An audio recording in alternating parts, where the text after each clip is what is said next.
ये भारतीय जनता पार्टी की सेना है। मुझे पूरा भरोसा है कि प्रशासन रामविलास सुमन जी के सम्मान और रामविलास सुमन जी के ऊपर किसी तरह का अपमान का व्यवहार नहीं कर पाएंगे। और अगर अभी भी सरकार ने खुली छूट दे रखी है तो सरकार इसके लिए जिम्मेदार है।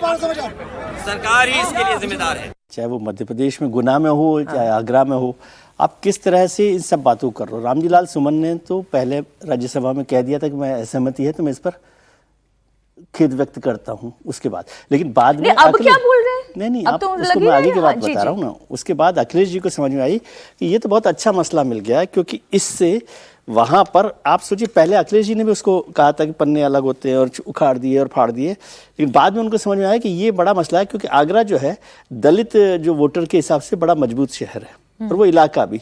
तो अब ये पूरा का पूरा मसला राजपूत वर्सेस दलित हो गया। रामजीलाल सुमन ने कोई दलित होने की वजह से राणा सांगा पर तो नहीं बोला, और वो लोग भी दलित होने की वजह से नहीं कर रहे या कर रहे, लेकिन ये पूरी की पूरी पॉलिटिक्स अब राजपूत वर्सेस दलित हो गई है। तो इसमें कोई भारतीय जनता पार्टी का फायदा होगा ऐसा मुझे नहीं लगता। लेकिन इस तरीके की तस्वीरें तो नुकसान ही पहुंचाती है। ये जो तस्वीर है ये तो खतरनाक है ना, ये नुकसान पहुंचाने वाली क्या है।